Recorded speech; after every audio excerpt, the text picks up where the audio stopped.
السلام عليكم إخواني أخواتي، أهلا بالجميع ومرحبا بكم. كما كتشوفوا معايا في هاد الصورة، يعني هذا هو الشخص اللي قام بحرق القرآن الكريم. فهو شخص عراقي مقيم في السويد، يعني طالب لجوء في السويد. وقام يعني حرق القرآن الكريم، وكان كيلعب به الكرة أمام الجميع وبحضور الشرطة كانت حامياه، وحضور عدد كبير من الصحافة. يعني داكشي كان مخطط باش يكون هذيك تظاهرة، وما حبسو حتى واحد، لان يعني قال لك الحكومة السويدية عطاته الحق باش بحال تتسمى حرية التعبير. بصراحة هذه ماشي حرية التعبير، هذا استفزاز لأكثر من مليار نسمة من المسلمين حول العالم. استفزاز، خصوصا أنه هذا العمل، هذا الشنيع يعني تزامن مع عيد الأضحى، اللي هو يعني يوم مقدس عند المسلمين. وهذا يعني عراقي، هو ملحد ما عنده أصلا تديانة، قام بحرق القرآن يعني. وبالنسبة بحال هاد الأعمال هذه ديال حرق القرآن أو التلاعب بالقرآن الكريم، أو يعني كل الاستفزاز للمسلمين، خصوصا في هذه البلاد، هذه السويد اللي هي يعتبر ملجأ لهاد الملحدين هادو. يعني هذه ماشي أول مرة، هذه راها المرة الخامسة على التوالي اللي كيوقع فيها هاد الشيء ديال حرق القرآن. يعني غير من 5 شهور هذه واحد الملعون حتى هو حرق القرآن وكان كيلعب به، ولكن كانت دخلت يعني الشرطة باش خوفا على السلامة ديال البلاد ودي، وطفاو داكشي ووقفوه. ولكن هذا ما وقفوا حتى واحد. هذا اللعين هذا اللي كنتو كتشوفوه في الصورة، هذا العراقي الملحد، ما وقفوا حتى شي واحد. يعني بحال عنده الحق، يعني حرية التعبير. وبهذا العمل هذا يعني كل الدول العربية المسلمة ما بغاتش هذا التصرف هذا، وداروا مظاهرات واستدعوا السفراء اللي كاينين ديالهم مقيمين في الدول ديالهم في السويد ومنها المغرب. كما كتشوفوا معايا في الصورة، قال لك المغرب يستدعي سفيرة في السويد تنديدا بإحراق المصحف وضرب مشاعر أكثر من مليار مسلم.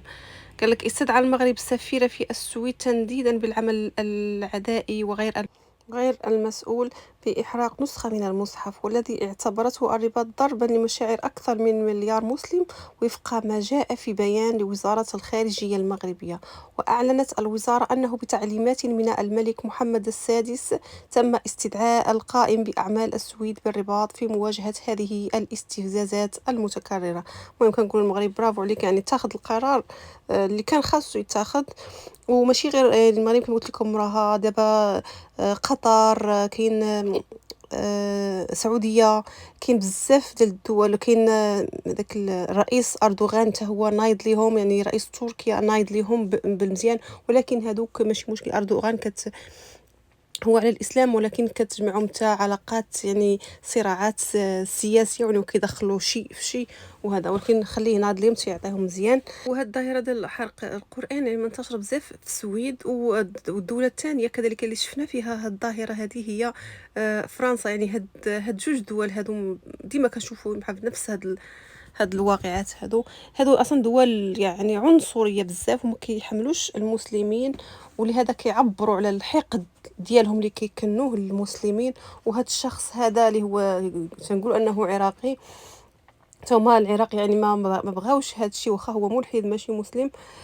كلهم داروا اضراب، خرجوا داروا اضراب في الشوارع، وكذلك اقتحموا القنصليه الموجوده في العراق، القنصليه السويديه. اما بالنسبه اللي بغى يعني يندد من طرفه بهذا العمل الشنيع، وبغى يدير قطع لذلك المنتجات ديال السويديه، فالقائمه ديالها هي اللي جبت لكم في الصوره، منها H&M، ايكيا، وفولفو، وسكايب. وهما هادو مقربوهم، هما هادو اللي كاينين في الصوره. وممكن الا جوجلتوا الشركات اللي هي اصلا سويديه غتلقاو اكثر من هذا الشيء.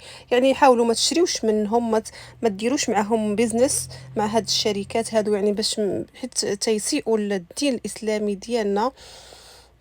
وكذلك في هاد الشخص هذا اللي هو في هاد الصورة هذه هو اللي قام بحرق القرآن من 5 شهور. هو هاد اللعين تا هو اللي كاين في الصورة، ولكن هذا كما قلت لكم وقفاته الشرطة. يعني هذا أجنبي، يعني كنقولوا عندهم أصلًا عداء للإسلام، ولكن من يديرها واحد عربي عربي يعني بغض النظر على الدين ديالو هو واش ملحد ولا مسيحي، وساكن وسط المسلمين وواكل من عايش في العراق، عراقي، وتيدير هاد الشي، يعني كيبقى كيضر بزاف في الخاطر. الله ياخذ فيهم الحق كاملين.